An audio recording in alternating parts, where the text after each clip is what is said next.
Closed captioning of this program is made possible by the Fireman's Fund Foundation.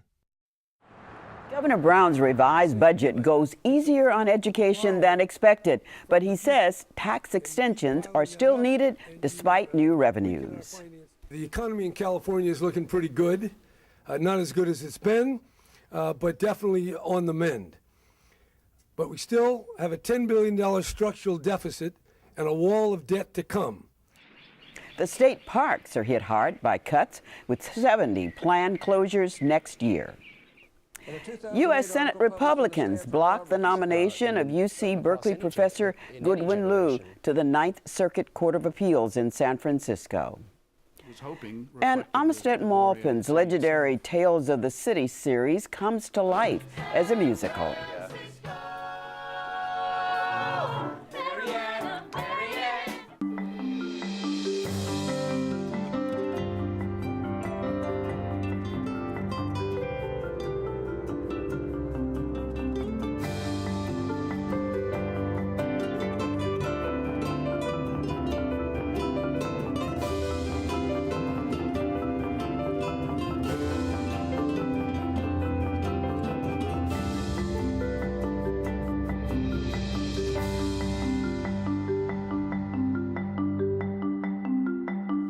Good evening. I'm Belva Davis, and welcome to This Week in Northern California.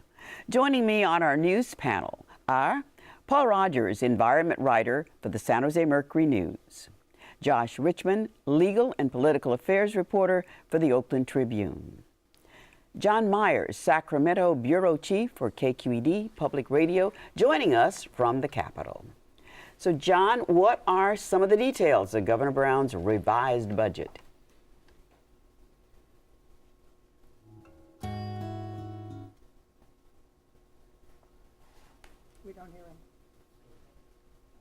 Notion that you have to solve the state's budget problem through a combination of spending cuts and taxes. Now, the governor and the legislature have already worked through roughly half of the deficit problem. He's pegging the remaining deficit at about $9.6 billion. But he is insistent that the tax plan move forward. This is an extension of current rates of sales taxes and car taxes. And this income tax surcharge, he has actually pushed forward a year, delayed it a year, but it's still in the package. And he still wants voters to approve all of that. Now, there are some modifications. Of course, the state's revenues look better than they did, about $6.6 billion more over the 2-year period of revenues than we thought we were going to have. So that's going to help schools. That's going to help some of the structural debt problems, the wall of debt. I love that term that Jerry Brown put out this week, the wall of debt that he wants to start chipping away at. But the fundamentals of the budget are the same. Cuts, taxes, the cuts have been done, and he's still got to get the taxes somehow through the Capitol. John, we may have missed the first part of what you said. I want to make sure if there was a pearl of wisdom the first 5 seconds or so and you wanted to repeat it. Well, here's your chance. I just simply, my basic point I think here is that this is a stay the course kind of budget from Jerry Brown. Its fundamentals are the same, spending cuts and taxes. And again, most of the spending cuts have been done.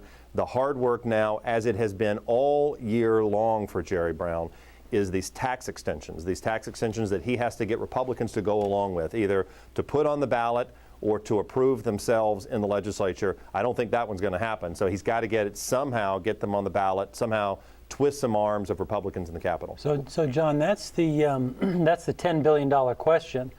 Republicans haven't shown any inclination to give him the 2 votes in each chamber that he needs to either approve the tax extensions or to put them on the ballot. Does Jerry Brown have a plan B? And if he doesn't, how is this going to end? What's the end game? Well, you know, I love first of all, we could quote Jerry Brown all night long. I mean, he's an unbelievably quotable governor.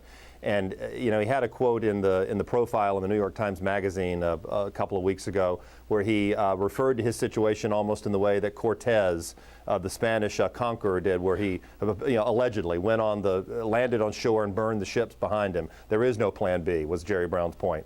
And I do think that is somewhat what we saw again this week in the revised budget. He did not lay out this grand plan of, if I don't get the taxes, here are all the things I'm going to cut. We actually thought we would see some of that. The governor's insistent the taxes have to be an option, but I do think that that's not going to be the way this lasts through the summer. And here's why. because the state has to go to Wall Street at some point this summer and borrow money. This is part of the annual short-term bridge loan that we get because of the ebb and flow of taxes. The state's going to need roughly about $10 billion of short-term loans on Wall Street, and we are being told both by State Treasurer Bill Lockyer and also this week by the Ledge Analyst and by Standard & Poor's, the credit rating agency, that Wall Street lenders are going to want to see some kind of alternative if the taxes don't happen, some kind of cuts, some kind of alternate plan. And I think at the end of the day, Brown and any other lawmakers are going to come up against Wall Street. Wall Street's going to win. And John, what would make the Republicans give in on the taxes now that whereas they haven't up until this point? I mean, what's going to change? Yeah, I think that's probably the question we're all waiting to answer, isn't it? I mean, the tough part here is figuring out exactly what Republicans in the state capitol want. I think there's some grumbling actually in Republican circles that perhaps they've already overplayed that hand, but they clearly want a package of what they would call reforms to go along with the taxes. If the voters are going to approve or are going to have a vote on the taxes, they want the voters to vote on pensions. They want the voters to vote on some kind of new cap on state spending. And gosh knows who knows what else they would have to vote on. And until we see the details of that, it's really hard to see, right, whether the Republican votes are there. Okay, there are a couple of things. Number one, where did the money come from? And exactly how is the governor going to use what he now has in hand? Well, the $6.6 billion, this windfall, and I actually would be really careful at using that term, Belva, now that I've put it out there. I think that the current year unexpected revenues, about $2.5 billion, are really the ones I would focus on. No one knows for sure. They don't know if it's high-income earners that their wages got better. They think maybe Wall Street, the stock market came back, and so capital gains have improved, but they really don't quite know where the money came from yet. And I think as a result, you are seeing Brown be relatively conservative with what to do with the money. His two biggest things are give the money to schools, and that's kind of the automatic formula that schools get funding, and try to chip away at some of this long-term debt, and that's actually a school funding issue as well. But Brown is not reinstating programs. He's not backing off a lot of other things. He's modified his tax plan in some ways, but it really still is the same plan if you look at it from January. Jerry Brown's pretty conservative. You know, he's legendarily kind of cheap in his personal life, and I think he's kind of applied that in state budgeting. He wants to be very careful and cautious, and I think that's what this budget reflects about spending money. Well, before we move to Paul Rogers and one of those places the governor wants to cut, tell us how redistricting might help Jerry Brown. Yeah, this is a fascinating part of it. I actually think it could help him more if it was like the old days and the legislature and the governor drew all those political maps. But there is a palpable sense of nervousness that you talk to people in the state capitol now, because the Independent Redistricting Commission is about to release draft maps in early June of where legislative districts, congressional districts are, and you got a lot of members of the legislature wondering where they're going to run, who their opponents are going to be, where they'll get their money for their campaigns. And I personally think that after those maps come out in June, you will start to see people start to know what the political calculus is of voting for this budget, especially Republicans, whether they can or cannot vote for the taxes, knowing who their constituents are going to be next year. Well, Paul Rogers, we're going to move views. You're talking about one of the victims of this budget dance that everybody's doing, state parks and closures for them. Are you encouraged by the new revenues, or what are environmentalists saying about it? Well, so far, the new revenues have not been applied in any way to state parks. Jerry Brown's original plan, which is to close 70 of the state's 278 state parks, remains in place. That's a quarter of the system. It's pretty dramatic.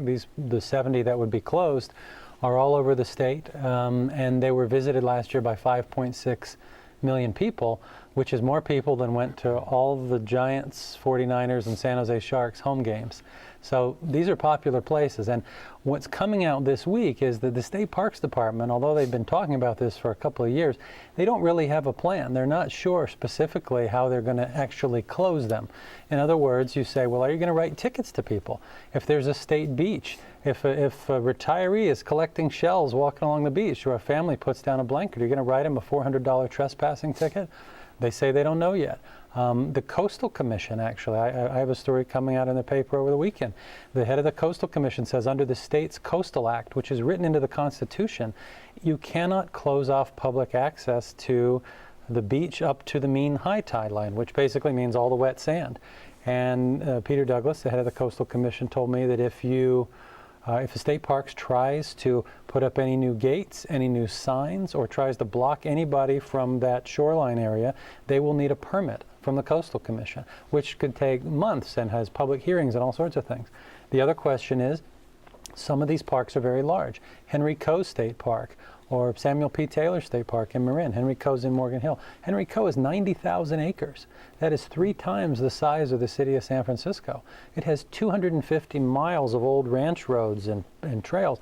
And anyone can just walk in there. There's not a fence around it. You can ride a mountain bike. And so are they going to keep rangers there to write tickets? And if you do, where's your savings? So there's many hard questions that no one really has the answer to yet.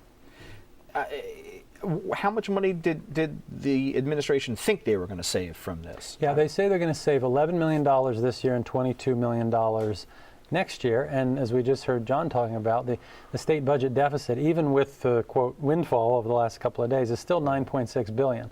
So the $22 million that it would save next year, or the 33 total, is about 1/3 of 1%. So you will close 1/4 of the state park system, be the first governor since the park system was created in 1902 to ever close a state park to save money, and 99.7% of the deficit will still be there. So the obvious question is, that a lot of environmental groups are asking is, well, why are you doing this? Yeah. And a lot of political observers are saying it's because so many of the cuts under Schwarzenegger and even under Brown have affected the poor. They have not affected middle-class voters. And Brown and other administration officials want middle-class voters to feel some pain, to see something in their life affected, so maybe they will be inclined to vote for these taxes. John? Well, yeah, I was going to say, Paul, I mean, one of the things that I know that happened up here in Sacramento this week is we got some different revenue projections, just barely different, from the Nonpartisan Legislative Analyst's Office. And they're predicting revenues about $57 million higher than Brown. Now, people should know that's kind of budget dust, really, in a multi-billion-dollar deficit. But $57 million ain't a small amount of money when you're talking about parks and the savings there. Do you have any sense that the parks folks maybe have a priority list of, like, if they got money back, they would close these but not close those, or have they not gone that far? You know, it's a good question, and some newspapers are already writing editorials saying, look, with the $6.6 billion, you know, half of that went to schools, half went back to reduce the deficit. Take a little bit out, put it into the state parks, keep most of them open. Particularly rural chambers of commerce, people, you know, that have motels, that sell gas, restaurants in some of these rural counties. Tourism is a big part of their economy. So, you know, in the end, who knows how this is going to come out, but it's very difficult to say politically, let's cut every other part of government but not parks. Right. Yet at the same time, the savings is virtually nothing. Just a quick answer on nonprofits taking over parks. There is a bill in the legislature right now, Jared Huffman, assemblyman from Marin, is carrying AB 42, that would allow nonprofits to run parks. But if you do that, there's still all kinds of problems. You don't have any peace officers with weapons. There's no EMTs, nobody with the radios that connect with the police system. So if you have a fight in the campground, who breaks it up? You know, nobody knows. Well, there was quite a large and long fight in the legislature and in the Senate this week, where Professor Goodwin Liu was up for his hearing for elevation to the appellate court.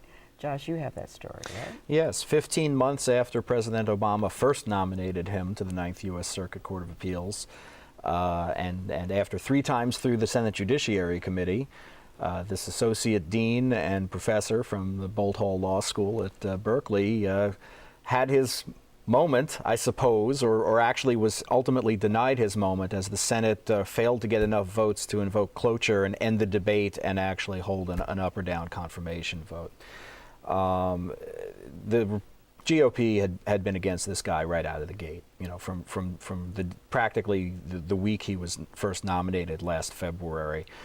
They said he was too liberal and had too expansive a view of what judges could do in interpreting the Constitution. He had written something in a book he co-authored a few years ago about how judges should interpret the Constitution not according to how its general principles would have been applied in 1789 or 1868, but rather how those principles should be applied today in order to preserve their power and meaning in light of the concerns, conditions, and evolving norms of our society. We have heard that was that taboo quote from for a other lot of judges, people. though, Josh. Well, it's a school of thought. It's a judicial philosophy as to how what judges should be doing in terms of applying the Constitution.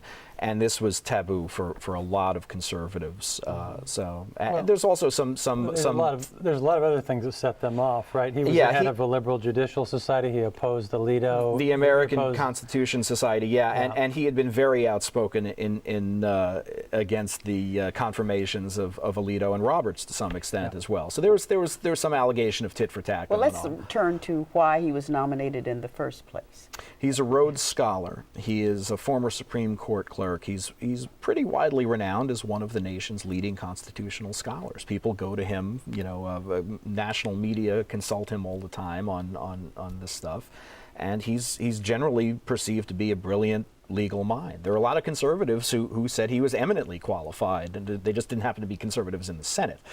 But he also, my understanding, has got the highest rating of the American Bar Association. The American Bar Association said he was eminently qualified for this job. It was a somewhat coveted rating from the ABA. What's interesting is the almost mirror image politics of a similar appellate court battle just a couple of years ago, the Miguel Estrada battle, where Bush nominated a guy who had graduated magna cum laude from Harvard Law School, editor of Harvard Law Review, clerked for a Supreme Court justice. He was too conservative for the Democrats. They filibustered and killed his nomination. In both cases, they were young guys who could have made it to the Supreme Court. And I think, tell me if you agree, I think they scared the people of the opposite party that, oh my God, Lou's only 40 years old. He could be on the Supreme Court forever. Estrada, I think, was 45 or something. Right. These are young guys. Let's clarify, he was going to the Ninth Circuit right now. But he's in line. But he could, it would have been a stepping stone to the Supreme Court. What happens in the aftermath of this, though, Josh? I mean, now what? That's a great question. I think we have to wait and see how some of the remaining judicial nominations are going to go. But the Democrats are saying that this sort of puts an end to the deal that was struck by the so-called Gang of 14 5 years ago. There were 7 Democratic senators and 7 Republicans who got together sort of outside the bounds of the leadership at the time to say we're only going to filibuster judicial nominees in extraordinary circumstances. And the Democrats certainly don't believe that this was the case now. So all bets are off. I think it's a sign, I've been told that to some extent this is a sign from the Republicans that they're looking forward to trying to regain the majority next year, and they're drawing a line in the sand. And as for the Democrats, they knew that he was not going to be confirmed. They drew the foul. It's another notch on their scoreboard for Republican obstructionism, and this is the way it's going to be for the next 18 months. This nomination was very important in the Asian community. Yes. Explain why. Yeah, well, he would have been the only Asian American serving on the Ninth Circuit Appellate Court, and that appellate court serves 40% of our nation's Asian American population. So this would have been a very big deal. And what does this say about President Obama's chances of getting anyone through this Senate? I wouldn't say that nobody else is going to get through. We just had another Asian American district judge nominee, Ed Chen of San Francisco, get confirmed a couple of weeks ago after having waited a lot longer than Goodwin Liu did for his confirmation vote. But I think when things get to the appellate level, it's going to be dicey. Yeah. So next time we'll talk about what's been going on in the Senate and the closure process. Well, in the 1970s, local author Armistead Maupin enthralled readers with his newspaper serial, Tales of the City, about the lives of free-spirited singles in San Francisco. This week, the American Conservatory Theater in San Francisco staged previews of an ambitious new musical based on his iconic saga. San Francisco, San Francisco.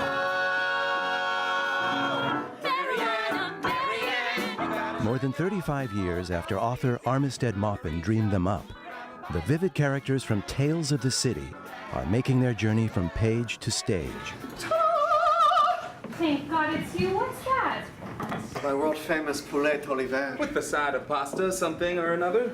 The new musical follows the adventures of Marianne Singleton, her gay friend Michael, and all the tenants of Barbary Lane as they navigate the ups and downs of single life in the city. I had a one-night stand with a married man. Marianne Singleton, the central character in Tales of the City, the new girl from Ohio who comes to San Francisco in 1976, grew out of a nonfiction piece I was trying to write about the heterosexual cruising scene at the Marina Safeway. And I went down there on a Wednesday night and found a whole bunch of people trying to pick each other up around the vegetable bin and couldn't find anybody who would talk to me. So I went home and I made up this new girl in town named Marianne. And the editors of the Pacific Sun said, "Why don't you follow them?" We named it The Serial. In 1976, the San Francisco Chronicle picked up Armistead Maupin's column, and Tales of the City was born. From Russian Hill socialites to Castro drag queens, the column captured the zeitgeist of the San Francisco dating scene. What I liked most of all was that I was treating homosexuality as normally as I would treat any other subject matter. They thought they were going to be getting letters from people who were horrified and didn't want to read this in the paper, and they got quite the opposite. Everybody got involved in it because I was covering everybody. It was gay and straight and young and old, a variety of humanity that I was hoping reflected the glory of the city itself. Within 2 years, Armistead had published his first novel based on the columns, and in 1994, a PBS miniseries starring Laura Linney and Olympia Dukakis brought Tales of the City to life for viewers across the nation. Yes, some furniture's included. Are you? It would prove inspirational for a whole new generation of fans. Yes. I first became familiar with the books by watching the miniseries, actually, and I watched them while I was in college, and I didn't know what it was. I sort of stumbled on it, and I was a gay man coming out at the time, and so I was instantly sort of seeing people like me on television, and that was quite significant. Michael, Marianne, Michael. Hi. Hi. Also that it was just so entertaining. I wanted more. I wanted to know what happened next, and I feel like that's always the sign of a good story. Tell them all that you're Marianne from San Francisco. San Francisco. Director Jason Moore heads up the team staging Tales of the City. But it was librettist Jeff Whitty who first pitched the idea of adapting Tales into a musical to Armistead. Tales of the City is about how do you live in the world as an open person, and that everyone, no matter who they are, has a certain degree of coming out to do. This is your landlady responding to a noise complaint. There isn't enough of it. May I offer a humble gift in trade? And Tales of the City is largely about how assembling these families, whether they're your birth family or the family you've created, how these are the families that can get you through the rough times. Take Daphne. Opening this show in San Francisco, there will never be any opening I will ever have that is more exciting and terrifying at the same time, because this is Tales of the City's home. Everyone is going to know these stories and relate to these characters. And the goal has been to really, really honor that, but also deliver a show that someone who doesn't know Tales at all can walk in, sit down, and be completely engaged by the lives of these people. I read Tales of the City originally when I was probably about 13 years old. And to me, the whole series was kind of a rite of passage.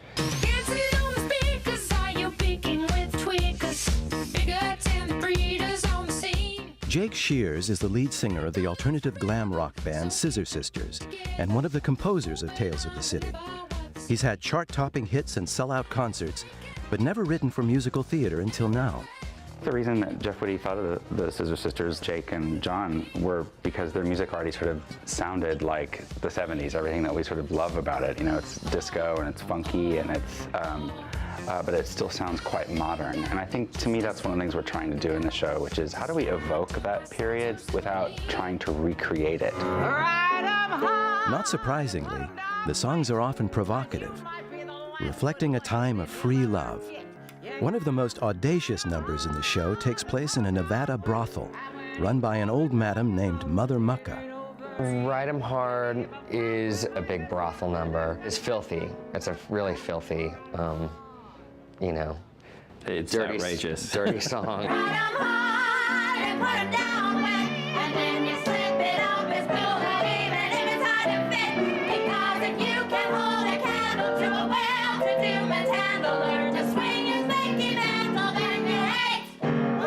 Someday, if there's any high school productions, of Tales of the City. I don't know what they're going to do with this one, but it's very funny, and I'm really proud of it.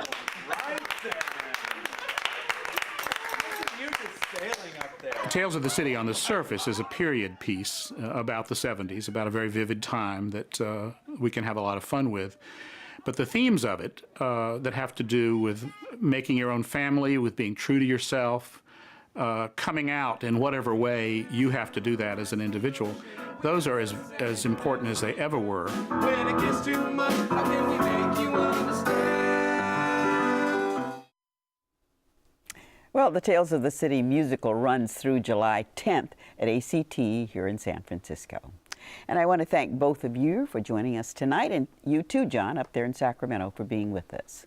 Find us online at kqed.org/thisweek to catch up on past episodes and to subscribe to our newsletter and our podcasts and share your thoughts about the program. I'm Belva Davis. Good night.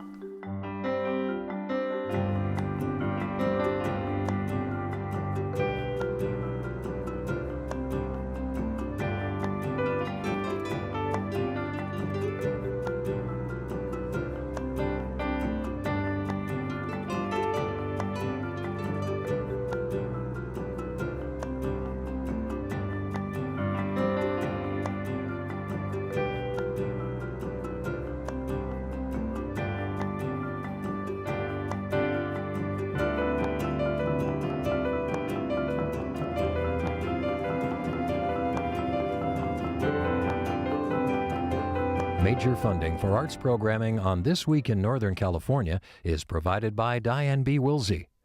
Additional funding provided by the George Frederick Jewett Foundation, Helen Sarah Steyer, and Fred Levin and Nancy Livingston of the Shenson Foundation.